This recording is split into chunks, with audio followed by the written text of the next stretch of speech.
Ibu kota adalah kota tempat kedudukan pusat pemerintahan suatu negara, tempat dihimpun unsur administratif, yaitu eksekutif, legislatif, dan yudikatif.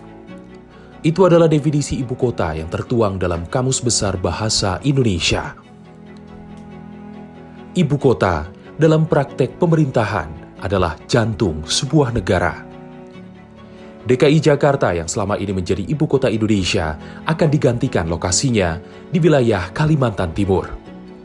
Presiden Joko Widodo juga sudah memberikan nama bagi ibu kota negara baru tersebut, yakni Nusantara. Mari kita mundur sejenak ke belakang. Jauh sebelum DKI Jakarta menjadi ibu kota, setidaknya Indonesia telah 3 kali berpindah tempat untuk ibu kota negara. Atas dasar kondisi politik, pemindahan ibu kota sejak hari kemerdekaan 17 Agustus 1945, yakni daerah istimewa Yogyakarta pada 14 Januari 1946, kemudian Bukit Tinggi, Sumatera Barat, sebelum akhirnya kembali menjadikan DKI Jakarta sebagai ibu kota pada 17 Agustus 1950. Rencana pemindahan ibu kota negara ke Pulau Kalimantan pada dasarnya telah ada sejak Presiden Soekarno meresmikan kota Palangkaraya pada tahun 1957. 60 tahun berselang, akhirnya Presiden Joko Widodo memerintahkan Badan Perencanaan Pembangunan Nasional atau Bappenas menyusun kajian pemindahan ibu kota negara di tahun 2017. Berdasarkan hasil kajian itu, Presiden Jokowi mencanangkan pembangunan ibu kota baru di Kalimantan Timur pada Agustus 2019. Letak ibu kota baru telah ditetapkan di Kalimantan Timur, yaitu sebagian dari Penajam Pasir Utara dan sebagian lagi dari Kabupaten Kutai Kartanegara. Dengan memohon ridho Allah Subhanahu wa Ta'ala, dengan meminta izin dan dukungan dari Bapak Ibu, anggota Dewan yang terhormat, para sesepuh dan para tokoh bangsa, terutama dari seluruh rakyat Indonesia. Dengan ini saya mohon izin untuk memindahkan ibu kota negara kita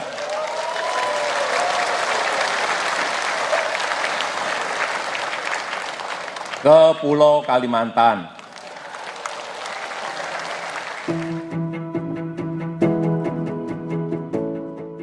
Fungsi dipindahkannya ibu kota diantaranya adalah meringankan beban DKI Jakarta sebagai ibu kota negara, serta perluasan pemerataan pembangunan dan ekonomi yang hanya terpusat di Pulau Jawa. Fungsi berikutnya adalah agar Indonesia memiliki ibu kota yang bercirikan identitas bangsa dan penghayatan terhadap Pancasila, meningkatkan pengelolaan pemerintahan pusat, serta memiliki ibu kota berkonsep ramah lingkungan untuk meningkatkan daya saing di tingkat internasional. Ya, ibu kota yang ramah lingkungan nampaknya telah menjadi kebutuhan bersama. Betapa tidak, peningkatan jumlah penduduk dan menurunnya kualitas lingkungan di perkotaan membawa beragam dampak negatif. Meningkatnya angka kemiskinan perkotaan, kemacetan lalu lintas, pemenuhan kebutuhan infrastruktur yang belum merata, makin banyaknya lingkungan kumuh, serta permasalahan alam lainnya. Masalah-masalah tersebut berkontribusi meningkatkan resiko pemanasan global. Oleh karena itu, pengembangan kota berkelanjutan atau Sustainable Forest City menjadi konsep yang diusung Ibu Kota Nusantara IKN. Dari total luasan 256.000 hektar wilayah ibu kota negara, 65% diantaranya akan tetap menjadi hutan tropis. Ingin mengembalikan kejayaan hutan tropis kita sebagai salah satu paru-paru dunia. Jadi dari 256.000 hektar itu 65%, hampir 2/3 ya, itu akan tetap jadi tropical forest ataupun hutan tropis. Sisanya itu hanya 25% nantinya akan dibangun sebagai daerah terbangun atau build up environment, dan 10% lainnya itu akan menjadi daerah green istilahnya. Bisa jadi park atau taman, bisa jadi daerah terbuka hijau dan sebagainya. Jadi kalau kita lihat komposisinya saja itu sudah mencerminkan bahwa ini adalah kota yang bernuansa hijau. Ya. IKN juga berupaya mencapai carbon neutral city, kota yang seimbang dalam menetralkan karbon antara yang diemisikan dari hasil aktivitas kota dengan yang akan diserap oleh hutan. Konsep rendah karbon ini akan mewujudkan instalasi kapasitas energi terbarukan yang memenuhi 100% kebutuhan IKN. 60% peningkatan efisiensi energi dalam bangunan umum baru dan net nol emisi di IKN tahun 2045. Selain itu, Otorita IKN sudah menetapkan 8 prinsip Ibu Kota Nusantara, mulai dari mendesain sesuai kondisi alam, Bhinneka Tunggal Ika, akses transportasi, rendah emisi karbon, sirkuler pengelolaan limbah, aman dan terjangkau, kenyamanan dan efisiensi teknologi digital, hingga keterjaminan ekonomi. 3 dari 8 konsep tersebut fokus terhadap konsep hijau yang mengedepankan keseimbangan alam.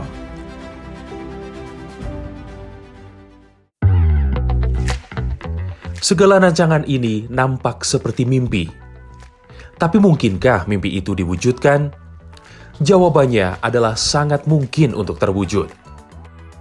Direktur Eksekutif Institute for Essential Services Reform, Fabi Tumiwa, menjelaskan berdasarkan hasil riset yang pernah dilakukannya bersama tim menunjukkan bahwa ternyata daerah Kalimantan Timur, tepatnya di kawasan Ibu Kota Nusantara, memiliki potensi energi terbarukan yang melimpah. Itu artinya rencana IKN menggunakan 100% energi terbarukan bukanlah hal mustahil. Kedepannya memang tidak hanya PLTS yang punya potensi ya. Hasil kajian kami misalnya menemukan ada potensi biomasa. Biomasa itu bisa sampai 2,4 giga. Ya.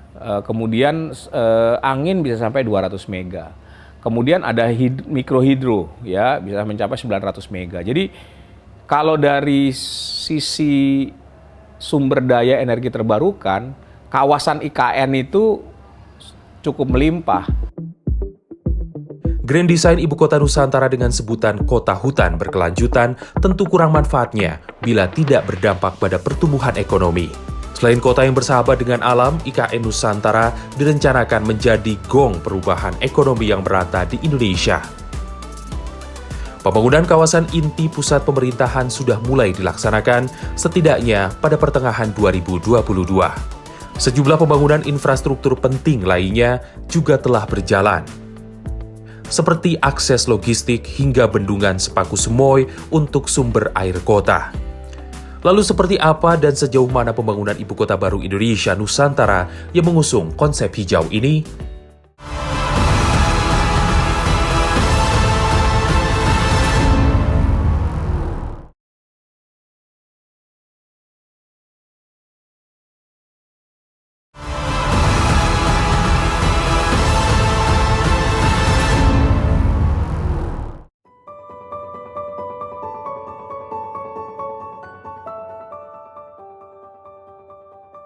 Nusantara adalah nama resmi ibu kota baru yang tengah bersiap menggantikan posisi DKI Jakarta sebagai ibu kota negara Indonesia mulai tahun 2024. Nusantara terletak di pesisir timur Pulau Kalimantan yang sebelumnya merupakan bagian dari 2 kabupaten di Kalimantan Timur, yakni Kabupaten Penajam Pasar Utara dan Kabupaten Kutai Kartanegara.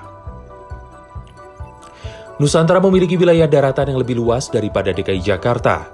IKN Nusantara memiliki luas daratan 256.142 hektar.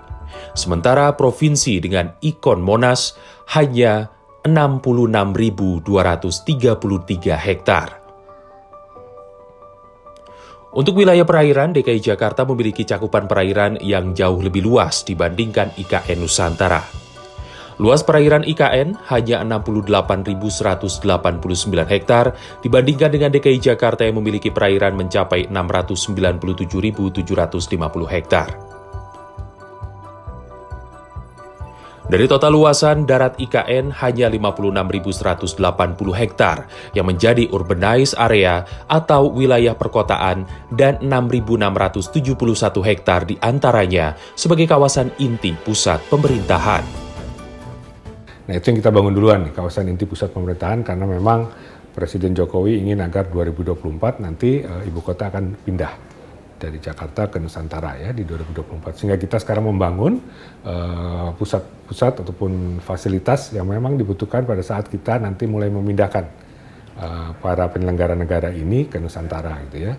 Di 2024 beberapa kantor-kantor pemerintahan, istana presiden, wakil presiden, infrastruktur dasar, kemudian juga tower-tower hunian gitu ya. Plus jangan lupa fasilitas-fasilitas yang harus ada untuk mendukung orang untuk pindah ya.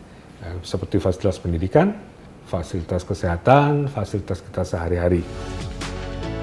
Yang disebutkan Kepala Otorita Ibu Kota Nusantara itu adalah target yang akan dicapai dalam waktu dekat. Pembangunan dilakukan secara masif, alat-alat berat dikerahkan, pemandangan pembukaan lahan dan proyek-proyek pembangunan menjadi hal jamak dijumpai di kawasan ini.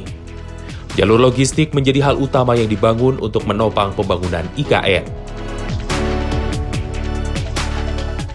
Akses jembatan, yakni jembatan Pulau Balang dari kota Balikpapan menuju kawasan IKN juga hampir rampung.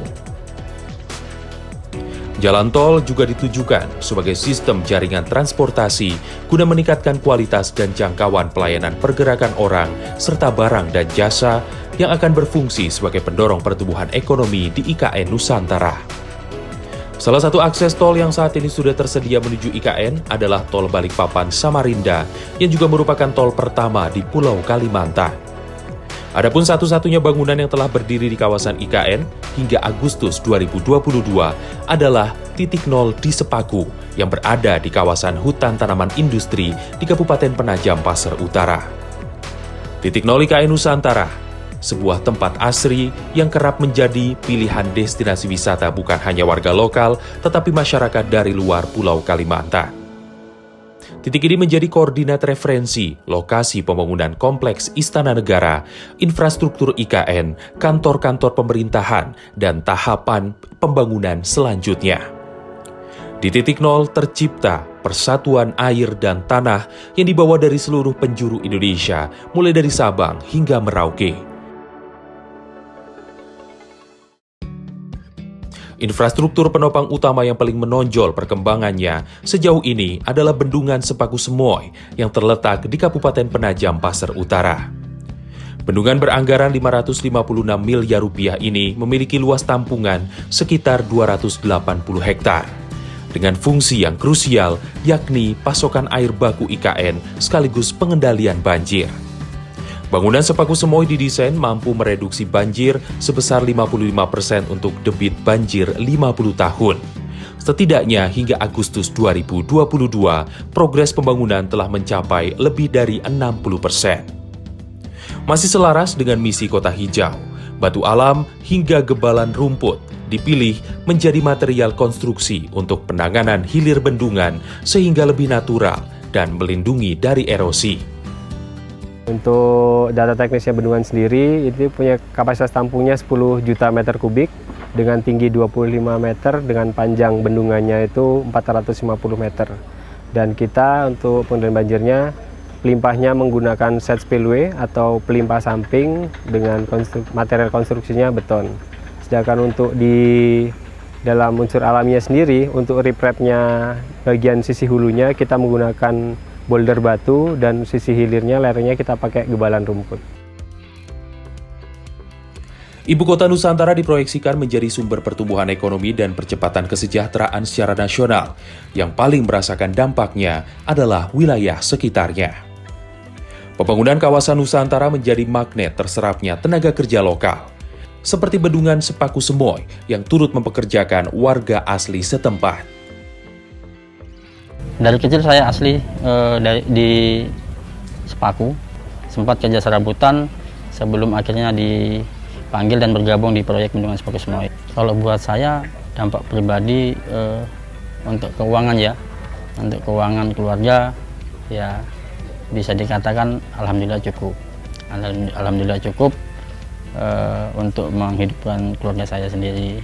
Nah, alhamdulillah juga kebetulan adik saya juga bergabung di sini. Dampaknya juga teman-teman banyak yang gabung dengan kami di sini juga. Pastinya semuanya merubah hidupnya. Selain beragam proyek infrastruktur yang tengah dibangun untuk mewujudkan Ibu Kota Nusantara, Persemayan Mentawir rumah bagi jutaan calon pohon baru juga memiliki peran krusial yang mengiringi pembangunan IKN.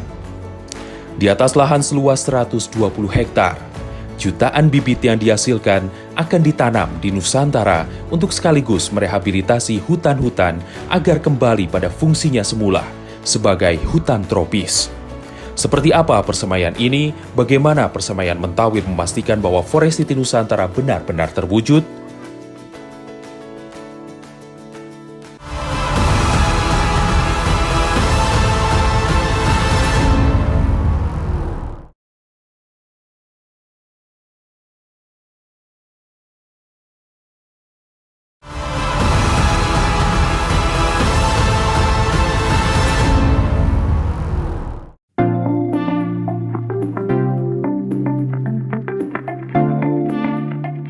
Untuk mewujudkan kota hijau, pembangunan IKN diawali dengan merehabilitasi hutan agar area ibu kota Nusantara dan sekitarnya kembali pada fungsi semula, yaitu sebagai hutan tropis.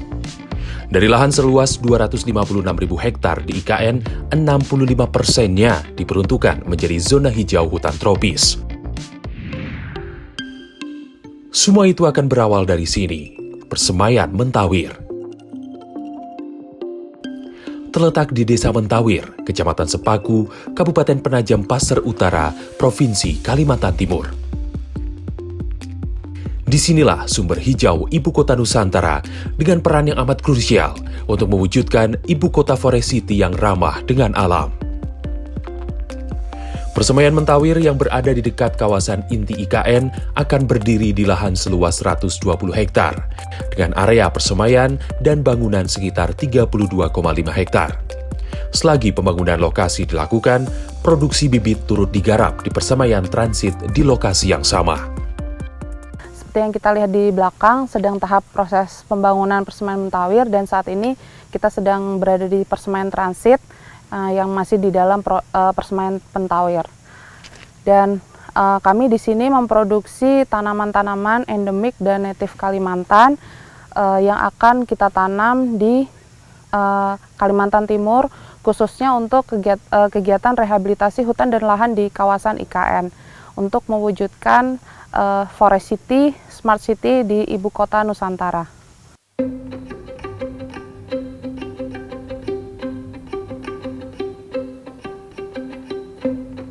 Pada Agustus 2022, persemaian transit mampu memproduksi bibit hingga 1 juta pohon per tahun.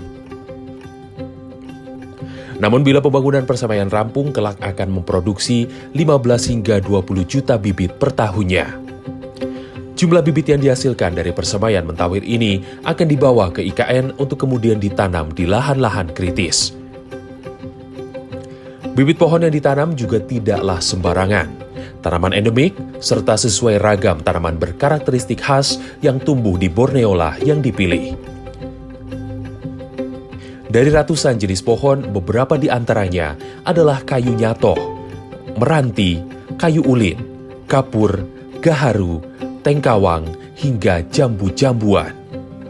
Dengan penanaman pohon-pohon tersebut, harapannya akan menarik beragam satwa untuk masuk ke habitat di IKN. Sampai Agustus 2022, persemaian Mentawir telah memproduksi lebih dari 800.000 batang pohon yang siap untuk ditanam di kawasan ibu kota Nusantara. Jadi kita menanam tanaman endemik dan native Kalimantan untuk transformasi hutan tanaman menjadi hutan tropika basah Kalimantan di IKN. Kita sudah menanam di kawasan inti pusat pemerintahan di IKN seluas target tahun 2022 ini adalah 1.500 hektar. Saat ini kami sedang progres terus menanam, sudah sekitar 200 hektar sudah tertanam. Lokasinya masih di KIPP, tidak jauh dari titik nol.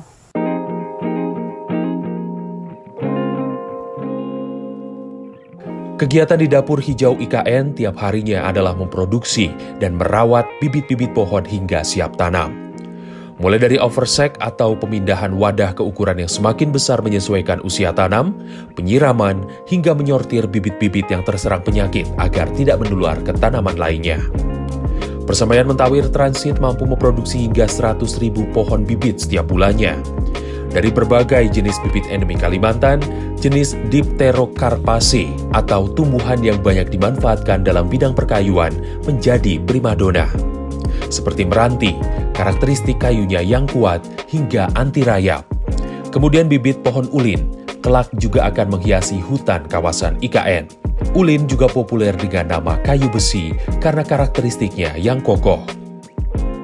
Ulin ini termasuk jenis yang sudah langka ditemukan di Kalimantan Timur karena kayunya ini sering dipakai untuk membangun rumah, terus konstruksi-konstruksi yang berat. Ini jenis ulin nih. Nah ini kayaknya begini aja umurnya mungkin 1 tahun. Pembangunan Persemaian Mentawir merupakan wujud keseriusan pemerintah dalam menata lingkungan, utamanya di kawasan Ibu Kota Nusantara. Melalui proyek ini, pembangunan IKN telah membuka sumber ekonomi bagi penduduk lokal, yang tak hanya ada di sekitar IKN, penduduk dari daerah terluar juga turut dirangkul. Selain mempekerjakan warga lokal Kalimantan Timur, proyek IKN khususnya di Persemaian Mentawir ternyata juga membuka lapangan pekerjaan bagi penduduk dari Papua, seperti mama-mama ini. Penduduk lokal hingga kepala adat mendukung penuh terlaksananya pemindahan ibu kota negara. Waktu itu istri saya sudah hamil 7 bulan, itu dengan keadaan uang Rp1.000 pun tidak ada. Setelah saya masuk di sini, alhamdulillah sampai selesai melahirkan istri saya selalu mencukupi untuk biaya kehidupan kita sampai sekarang. Adanya IKN ya harapan kita ya memang besar memang sih, soalnya peluang pekerja ya semakin banyak, ada peluang untuk mencari pekerjaan itu ya. Dampak ekonomi yaitu tadi untuk di wilayah Ring 1 memang terkena dampak langsung seperti Desa Bumi Harapan dan Bukit Raya itu sangat terdampak, sangat naik tingkat ekonomi masyarakatnya. Kalau saya lihat dari persentase hampir sekitar 40% naik. Lingkungan menjadi perhatian penting dari pemerintah. Keseriusan penanganan masalah lingkungan melalui Persemaian Mentawir turut disorot menjadi poin utama pembangunan Ibu Kota Nusantara. Tujuannya tentu menjadikan IKN sebagai ikon Ibu Kota Hijau yang baru. Pembangunan proyek IKN terus dikebut, 2024 menjadi timeline untuk pemindahan pemerintahan dan Ibu Kota Negara dari DKI Jakarta menjadi Nusantara. Proyek ini mengemban tugas mulia, meratakan kesejahteraan sosial dan ekonomi agar tak hanya maju di Pulau Jawa saja. Dan dengan pembangunan kota hijau Ibu Kota Nusantara, misi mulia ini akan berdampak jauh lebih besar lagi, yaitu mewariskan kota yang ramah bumi dan lingkungan bagi generasi penerus bangsa di masa depan.